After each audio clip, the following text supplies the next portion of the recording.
আন্তর্জাতিক জলবায়ু চুক্তিগুলো আজকে পৃথিবীকে কিভাবে বদলে দিচ্ছে ভাবুন তো। স্টকহোম থেকে প্যারিস গত ৫০ বছরে বিশ্বের নেতারা কিভাবে পরিবেশ রক্ষার জন্য একজোট হয়েছেন। চলুন এই পুরো ঐতিহাসিক যাত্রার মূল বিষয়গুলো একবার দেখে নেওয়া যাক, এমনভাবে যা পরীক্ষার প্রস্তুতির জন্য খুবই কাজে আসবে। তো আজকের আলোচনার একটা রোডম্যাপ দেখে নিই।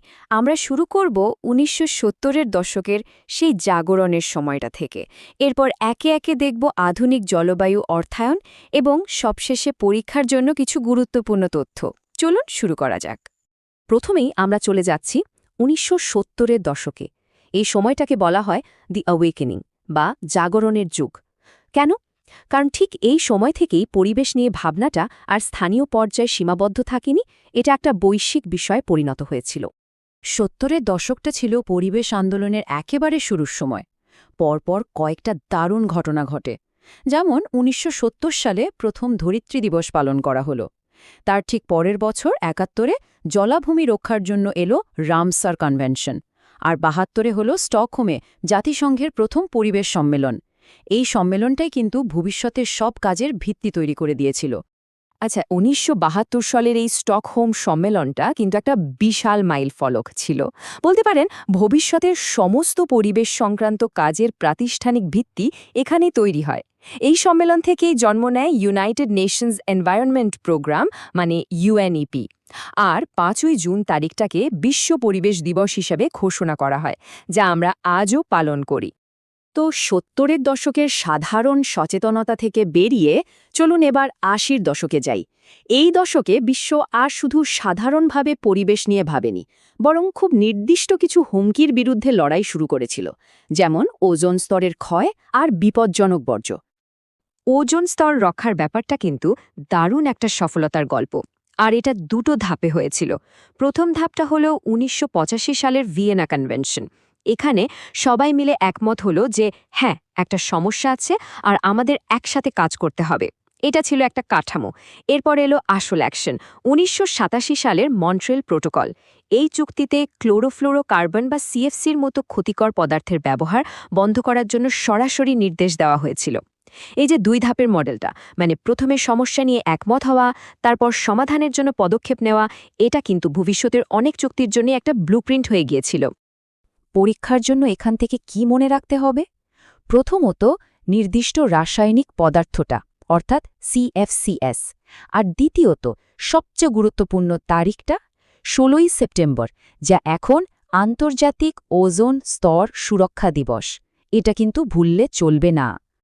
এবার আসি ৯০-এর দশকে। এই দশকটা জলবায়ু নীতির ইতিহাসে একটা বিরাট মোড় নিয়ে আসে। একটা যুগান্তকারী সম্মেলনের মাধ্যমে এমন কিছু কাঠামো তৈরি হয় যা আমরা আজও জলবায়ু পরিবর্তন মোকাবেলার জন্য ব্যবহার করে চলেছি। হ্যাঁ, আমরা কথা বলছি ১৯৯২ সালের রিও ধরিত্রী সম্মেলনের ব্যাপারে। এটাকে পরিবেশ নীতির জন্য একটা বিগ ব্যাং মোমেন্টও বলা যেতে পারে, কারণ এই একটা সম্মেলন থেকেই ৩টি মৌলিক আন্তর্জাতিক চুক্তির জন্ম হয়েছিল। আর রিও সম্মেলনের প্রভাব ছিল বিশাল। এটা শুধু জলবায়ু পরিবর্তন নিয়ে ছিল না, এর ফলে ৩টি প্রধান চুক্তির সামনে আসে। জলবায়ু পরিবর্তনের জন্য ইউএনএফসিসি, জীববৈচিত্র্য রক্ষার জন্য সিবিডি, আর মরুকরণ ঠেকানোর জন্য ইউএনসিসিডি। এই তিনটিই কিন্তু আজও বিশ্ব পরিবেশ নীতির মূল স্তম্ভ।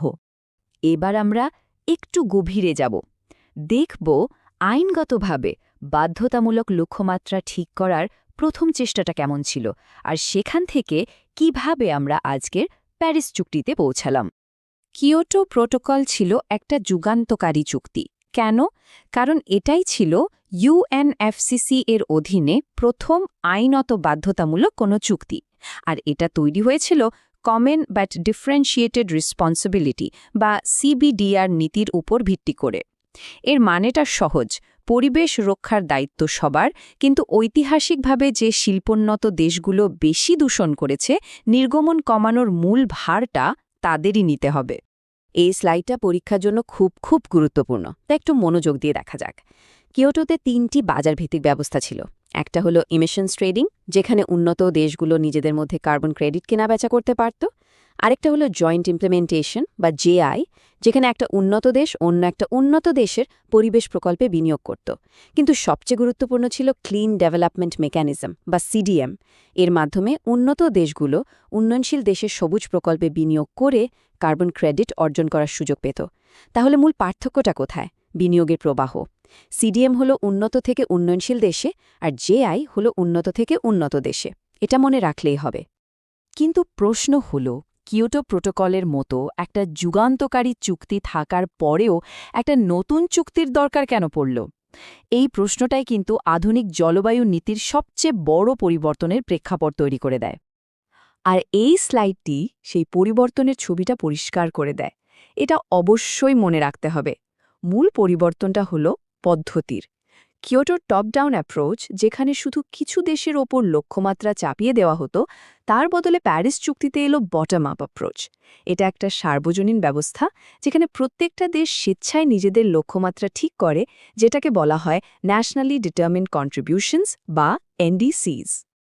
আর ২০১৫ সালের প্যারিস চুক্তির মূল লক্ষ্যটা কি? বৈশ্বিক উষ্ণতাকে প্রাক শিল্প স্তরের তুলনায় ২ ডিগ্রি সেলসিয়াসের বেশি নিচে আর সম্ভব হলে ১.৫ ডিগ্রি সেলসিয়াসের মধ্যে সীমাবদ্ধ রাখা। আজকের দিনে বিশ্বজুড়ে জলবায়ু সংক্রান্ত প্রায় সমস্ত কার্যক্রম কিন্তু এই একটা লক্ষ্যকে কেন্দ্র করেই চলছে। বেশ, এবার চলুন একেবারে বর্তমান সময় চলে আসি। এখন আমরা দেখব জলবায়ু অর্থায়ন বা ক্লাইমেট ফাইন্যান্স এবং সাম্প্রতিক সিওপি সম্মেলনগুলোতে ঠিক কি ঘটছে। সাম্প্রতিক সিওপি সম্মেলনগুলোর দিকে তাকালে একটা জিনিস খুব পরিষ্কার বোঝা যায়, এখন সবচেয়ে বেশি গুরুত্ব দেয়া হচ্ছে অর্থায়নের ওপর। যেমন ধরুন, COP27-এর সবচেয়ে বড় অর্জন ছিল লস অ্যান্ড ড্যামেজ তহবিল গঠন করা, যা জলবায়ু পরিবর্তনের কারণে ক্ষতিগ্রস্ত দেশগুলোকে সাহায্য করবে। একইভাবে এখানে যেমনটা দেখা যাচ্ছে, আগামী কপগুলোতেও নতুন নতুন তহবিল গঠনের উদ্যোগ নেওয়া হচ্ছে। আচ্ছা, এবার একটা র্যাপিড ফায়ার রাউন্ড হয়ে যাক।